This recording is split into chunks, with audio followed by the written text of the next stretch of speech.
Assalamualaikum warahmatullahi wabarakatuh. Kita bertemu lagi di pembelajaran bahasa Indonesia. Nah, minggu kemarin kalian sudah belajar untuk mengkonstruksi teks anekdot ya. Sekarang kita masih tentang teks anekdot, tapi kita akan belajar untuk membuat teks secara utuh.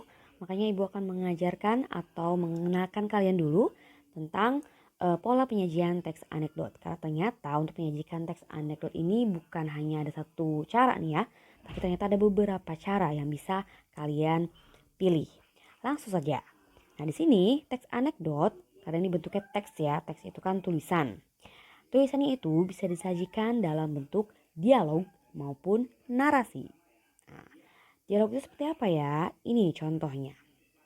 Kita bisa lihat bahwa dialog itu contohnya seperti ini. Jadi ada diawali dengan orientasi dulu kan atau abstraksi dulu deh. Lalu percakapannya itu dibuat seperti ini, ada titik duanya, lalu ada tanda kutipnya, lalu menggunakan kalimat langsung. Jadi seperti naskah drama begitu ya. Dialognya itu singkat-singkat dan langsung gitu, langsung pada ucapan tokoh-tokohnya. Tidak ada penjelasan lebih lanjutnya dan tidak terlalu mendetail. Nah, ini contoh dari pola penyajian secara dialog. Gitu. Nah, di sini dilihat salah satu ciri dialog adalah menggunakan kalimat langsung. Kalimat langsung adalah sebuah kalimat yang merupakan hasil kutipan langsung dari pembicaraan seorang yang sama persis seperti apa yang dikatakannya. Jadi kalimat yang digunakan di sini adalah kalimat langsung seperti kita lihat nih. Di sini kalimat yang diucapkan oleh Tono. Saya heran dosen ilmu politik kalau mengajar selalu duduk, tidak pernah mau berdiri. Nah, itu kalimat langsung yang diucapkan oleh Tono. Kalau misalnya menggunakan kalimat tidak langsung berarti ada perantaranya. Misalnya dibikin kalimat begini. Kemarin Tono berbicara kepadaku. Dia mengatakan bahwa dia heran dosen ilmu politik bla bla bla. Nah, itu namanya kalimat tidak langsung.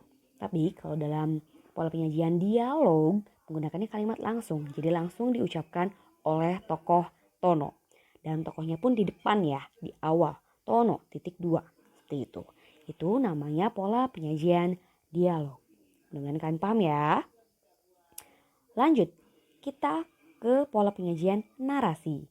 Kalau pola penyajian narasi, contohnya seperti ini. Nah, jadi mirip seperti cerpen atau novel yang suka kalian baca. Jadi lebih mendetail. Tokohnya kita lihat di sini tidak di depan ya dan tidak ada titik duanya gitu. Jadi menggunakannya itu seperti cerpen, kalimat-kalimat tetap ada tanda kutipnya, tapi di sini lebih ada penjelasannya juga gitu. Siapa yang berkata, lalu tadi ya tokohnya itu tidak di depan dan tidak ada titik duanya, itu yang paling membedakannya dengan dialog begitu, narasi. Mirip seperti novel atau cerpen. Ini contohnya. Bisa kalian lihat ya, bisa kalian bedakan, mudah-mudahan bisa membedakan antara dua pola penyajian ini. Baik, nah dua pola penyajian ini bisa kalian pilih antara dialog ya maupun narasi. Boleh dipilih. Nanti kalian kalau membuat teks anekdot itu boleh memilih antara dua pola ini. Sama-sama bagus, tapi kebanyakan untuk supaya lebih singkat karena memang pengertian dari anekdot itu kan cerita singkat ya. Jadi lebih banyaknya dan lebih mudahnya itu menggunakan pola penyajian dialog seperti ini. Meskipun ada juga dan boleh juga menggunakan yang narasi. Dan tetap harus diperhatikan bahwa strukturnya harus muncul. Jadi meskipun sama-sama ya menggunakan entah itu dialog, entah itu narasi, tetap 5 struktur itu harus muncul. Terutama struktur krisis, reaksi. Itu harus sekali muncul. Seperti itu. Mudah-mudahan dipahami ya. Baik, kita lanjut ke langkah membuat teks anekdot. Ini adalah pembelajaran terakhir ya, supaya kalian betul-betul bisa membuat teks anekdot secara utuh. Di sini ada langkah-langkahnya yang Ibu ambil dari beberapa buku dan dari pengalaman Ibu sendiri gitu ya. Nah, cara yang pertama itu, nih, tentukan siapa atau apa yang akan dikritik. Nah, di sini memang harus membutuhkan kejelian begitu ya. Kalian harus peka terhadap keadaan sekeliling. Kira-kira apa nih yang mau disindir atau yang mau dikritik? Apakah itu tentang kebijakan suatu pemerintah atau apakah tokoh tertentu? Kalian bisa nih pilih temanya begitu ya. Mau menyindir siapa? Karena memang inti dari anekdot itu adalah ada sindiran gitu, meskipun ada humornya tapi yang ditekankan itu lebih ke sindirannya gitu supaya lebih berbobot. Contohnya kita ambil tema akan menyindir oknum polisi. Nah di sini oknum ya, berarti tidak semua, hanya beberapa polisi yang agak-agak begitu lah ya. Nah kita tentukan itu oknum polisi. Lalu langkah yang kedua adalah pikirkan cerita biasa pada umumnya yang masuk akal. Nah kira-kira apa ya cerita yang berkaitan dengan polisi misalnya? Misalnya tentang kasus penilangan. Nah barangkali mungkin kalian pernah ada yang ditilang. Nah kalau cerita ditilang gimana sih ceritanya? Paling di jalan, lalu diberhentikan, ada dialognya kan. Selamat pagi, maaf bisa tunjukkan surat-suratnya gitu. Lalu ditunjukkan kan surat-suratnya. Ternyata kalau yang ditilang itu karena surat-suratnya tidak lengkap, berarti kan ditilang tuh akhirnya. Maaf Anda saya tilang karena tidak membawa surat-surat, tidak membawa SIM atau tidak membawa apa. Bisa seperti itu. Itu cerita yang umum, yang masuk akal, yang biasa. Penilangan biasa. Tapi kalau langkah yang ketiga, kalau kita membuat teks anekdot, kita harus perhatikan langkah yang ketiga. Nah, belokkan satu saja adegan dalam cerita tersebut sehingga lucu atau aneh. Misalnya tadi kasus penilangan itu. Kalau misalnya yang lurus kan hanya ditilang gitu ya, ditilang atau misalnya disuruh sidang atau disuruh denda atau apa begitu ya. Kita belokkan gimana caranya supaya penilangan itu menjadi suatu hal yang lucu, yang aneh. Oke, contohnya seperti ini ya. Kasus penilangan kalian berkaitan dengan polisi. Jadi si polisinya itu nilang si pengemudi kan. Bapak, Anda saya tilang. Terus pengemudinya protes. Lah Pak, kenapa saya ditilang? Saya helm ada. Surat-surat lengkap. Pokoknya semuanya lengkap. Kenapa saya ditilang Pak? Lalu si polisi itu bilang, iya Pak, Bapak semuanya lengkap. Tapi motornya mana Pak? Nah itu kan aneh kan ya. Aneh dan nggak biasa begitu. Kan kalau misalnya nggak bawa motor ngapain ditilang? Nah itu kan hal yang menyindir polisi juga. Bisa seperti itu. Atau contohnya begini. Saat ditilang itu si pengemudinya protes ya pada si polisinya. Kenapa Pak? Saya kan bawa helm, surat-surat ada, motor ada. Kenapa ditilang juga? Lalu kata si polisinya, iya Pak motor ada, tapi itu motor saya Bapak bawa. Nah bisa juga seperti itu. Nah jadi intinya ceritanya itu dibelokkan. Masih tentang penilangan dan kasus yang benar-benar terjadi kan di kehidupan nyata, tapi agak dibelokkan. Dibuat lucu, dibuat aneh dan tidak biasa. Seperti itu.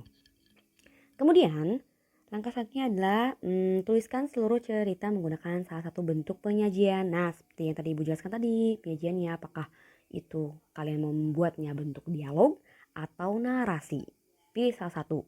Jangan lupa untuk melengkapi semua strukturnya. Nah, jadi dilengkapi semuanya, dibikin dulu awalannya bagaimana, abstraksinya bagaimana, orientasinya bagaimana.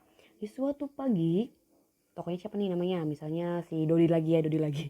Di suatu pagi, Dodi sedang mengendarai motor menuju sekolah. Gitu. Tiba-tiba dia menyaksikan ada razia di jalan. Bisa, itu kan awalan gitu ya, abstraksi. Lalu muncul tuh orientasi. Orientasinya bagaimana? Muncullah dialog gitu ya. Pengemudi, polisi menghampiri Dodi. Selamat siang Pak, bisa tunjukkan surat-suratnya. Nah itu sudah masuk orientasi. Terus begitu sampai tadi muncul krisisnya. Pilih salah satu atau pikirkan krisisnya, hal yang lucu, hal yang dibelokkannya itu apa. Gitu, yang lengkap. Dan terakhir itu koda penutupnya gimana kira-kira. Oh, begitulah di Indonesia oknum-oknum polisi biasanya menilang tanpa alasan. Bisa kayak gitu. Atau diberi sedikit pesan-pesan moral mungkin sedikit saja gitu ya, jangan terlalu panjang karena memang kalau anekdot itu sifatnya singkat, cerita singkat gitu. Oke, kalau sudah semuanya sudah jadi begitu ya, dari awal strukturnya sudah lengkap, silahkan baca ulang untuk mengedit jika dirasa ada yang kurang gitu ya. Apakah itu tanda bacanya, apakah itu ada kata-katanya yang mungkin bisa diubah karena kurang pas, atau mungkin kalian mikir kayaknya ini kurang lucu nih. Kalau ceritanya, kalau krisisnya diubah, dibelokkan ke sini kayaknya lebih lucu nih. Apakah motornya terbang atau gimana begitu ya. Bisa juga seperti itu. Jadi baca ulang supaya kalian tahu kekurangan dari teks anekdot yang sudah kalian buat. Lalu terakhir, jangan lupa diberi judul yang menarik, yang sesuai gitu. Judulnya yang sekiranya bisa menarik perhatian pembaca. Nah, itu dia adalah langkah membuat teks anekdot. Silahkan kalian praktikkan ya. Oke, lanjut lagi. Nah, sekarang Ibu akan memberikan tantangan kepada kalian. Ya, lebih ke tugas sih sebenarnya, tapi ini sifatnya opsional. Tidak memaksa. Ini untuk siapa saja yang mau mendapatkan nilai tambahan dari Ibu. Selain mendapatkan nilai tambahan, juga pasti akan Ibu apresiasi. Sangat Ibu apresiasi. Ya, sangat Ibu hargai. Apa? Yaitu silakan kalian buat teks anekdot karya kalian sendiri. Seperti yang Ibu jelaskan caranya tadi ya. Tapi karyanya ini harus betul-betul original. Buatan kalian sendiri. Tidak menyontek, tidak melihat dari internet atau dari sebagainya. Pokoknya harus betul-betul karya kalian asli ya. Nah, silakan kalian kirimkan dan publikasikan karya kalian bisa ke koran. Di sini ada pilihannya tuh. Ibu cantumkan juga alamat korannya. Mudah-mudahan masih bisa ada kolom di korannya. Biasanya ada nih hari Sabtu atau Minggu. Kalau ada Cirebon itu ya alamatnya, dan juga ada Kabar Cirebon. Ibu punya alamatnya cuma 2 koran itu saja. Koran lokal Cirebon. Kalau kalian punya alamat koran yang lain di nasional mungkin silahkan, boleh sekali. Intinya boleh kalian kirim ke koran, atau silahkan kalian kirim juga ke blog pribadi untuk yang punya nih. Seperti ibu juga kan punya blog pribadi, Nisa Elgani. Nah, silahkan kalian kalau misalnya punya blog pribadi, tuliskan dan post atau publikasikan teks anekdot karya kalian itu di blog pribadi kalian. Atau kalian juga bisa publikasikan di web atau WordPress ya kalau punya, atau bisa juga di Facebook atau di lain-lainnya. Silakan pilih salah satu saja ya. Intinya kalian mencoba untuk mempublikasikan atau mengirimkan hasil karya kalian ini supaya yang lain bisa melihat dan menilai. Oke, dan karyanya pun usahakan karya yang tidak terlalu berbahaya ya.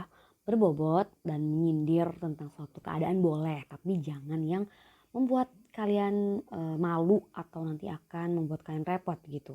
Paham ya maksud Ibu ya, jangan terlalu yang berbahaya intinya begitu. Baik, Ibu tunggu karya terbaik kalian. Bagi yang mau silakan. Kalau misalnya yang tidak mau ya sudah, silakan kalian tulis saja hal-hal yang penting dari video yang Ibu buat ini. Catat di buku Bahasa Indonesia untuk pembelajaran kalian. Minggu depan kita akan lanjut ke materi yang baru. Materinya apa? Ya tunggu saja pembelajaran selanjutnya. Itu saja dari Ibu. Wassalamualaikum warahmatullahi wabarakatuh.